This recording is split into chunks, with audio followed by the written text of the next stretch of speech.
Yes, mambo vipi mtazamaji wa PMTV, karibu kwenye updates. Na kwenye updates leo hii bwana, tutapaa na kugusa dirisha la usajili, dirisha dogo ambalo huwa linasubiriwa kwa hamu sana, dirisha ambalo vilabu huwa vinafanya maboresho ya vikosi vyao kutokana na kile ambacho wamekiona katika mechi chache ambazo timu inakuwa imeshacheza. Dirisha ambalo kwa mwaka huu litaenda tofauti kidogo, dirisha ambalo litakiwa lifunguliwe mwezi wa 12 tarehe 15, lakini pia kutokana na mambo mengine ambayo ama mabadiliko ya ratiba, bodi ya ligi pamoja na TFF wao wamezungumza na kutuhakikishia kwamba dirisha dogo msimu huu litaanza Januari 2026 na kumalizika Januari hiyo hiyo 2026 mwisho wa mwezi. Sasa kwenye kufungua na kufunga dirisha hilo, vigogo bwana wameshaanza kufanya yao kwenye dirisha la usajili, na kumekuwa na tetesi mbalimbali. Kumekuwa na tetesi za kina Aua kuondoka, kina Eli Mpanzo kuondoka, lakini pia klabu ya Young Africans nao kumekuwa na tetesi wao, sehemu kubwa ambao wamekuwa wakiangalia ni eneo la ushambuliaji. Taarifa za ndani zilizopo, kuna uwezekano Yanga ikashusha mastrika wawili wapya na mmoja wao atachukua nafasi ya Andy Boyeli kama atashindwa kujinasua kwenye mtego aliopewa na mbosi wake wa Jangwani. Mastrika hao watakuja kujaribiwa siku chache kabla dirisha dogo halijafungwa, na iwapo wataridhisha benchi la ufundi lililo chini ya kocha Pedro Goncalves, benchi hilo litawapa mkataba wa kuitumikia klabu hiyo. Yes, dirisha la usajili tunajua huwa kuna wachezaji wanakuja kama kufanya trial fulani ama kuja kufanya majaribio. Sasa kwenye majaribio hayo Young Africans inasemekana itashusha washambuliaji wawili.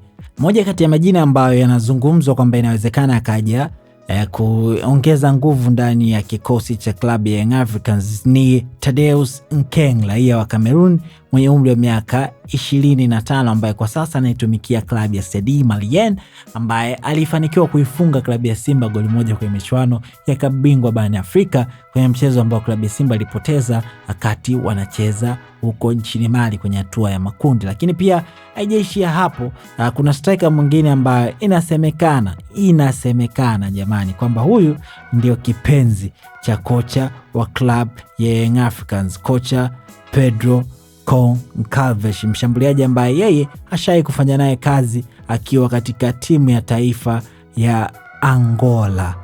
Na mshambuliaji huyu ambaye ashai kufanya kazi na Pedro Goncalves katika timu ya taifa ya Angola si mwingine bali anafahamika kwa jina la Laurindo Dilson Maria Aurelio maarufu kama Depu, ambaye naye umri wake pia ni miaka 25. Mshambuliaji huyu ameshai kupita ndani ya klabu ya Gil Vicente ya Ureno, lakini pia ameshai kuitumikia timu ya taifa ya Angola ambapo alifanikiwa kucheza michezo 18, lakini pia katika michezo yake hiyo 18 alifanikiwa kufunga mabao 15, na wakati huo alikuwa chini ya mwalimu Pedro Goncalves. Na ndo majina ambayo Young Africans zinazungumza, inawezekana wakaja kuingiza kwenye dirisha dogo ili kuhakikisha wanapata mtu ambaye atakuja kusaidia safu yao ya ushambuliaji, ambayo msimu huu kumekuwa na maswali mengi kuliko majibu kwamba nani anafanya vizuri, na Young Africans watu wanaamini kwamba wanaweza kufanya bora kuliko kile ambacho wanakifanya, haswa kwenye umaliziaji wa nafasi, kwa sababu nafasi zinatengenezwa nyingi lakini umaliziaji ndo umekuwa ni tatizo. Na washambuliaji wanaotajwa ni huyo Depu, lakini pia yupo Nkeng, na wote umri wao ukiwa ni miaka 25. Na tetesi zimetufikishia kwamba inawezekana tukaona kwenye michuano ya Mapinduzi, kama klabu hizo zitaweza kuthibitisha ushiriki wao, basi inawezekana hiyo ndio ikawa sehemu ambayo tutaona washambuliaji hao wakifanya majaribio. Sasa wewe pia unatakiwa utuachie komenti yako, unahisi ni nani ambaye atawapisha washambuliaji hawa, nani ambaye atapata nafasi, ama nani anastahili kubaki, nani anastahili kuondoka? Lakini kuna haja ya Young Africans pia kufanya usajili kwenye eneo la ushambuliaji.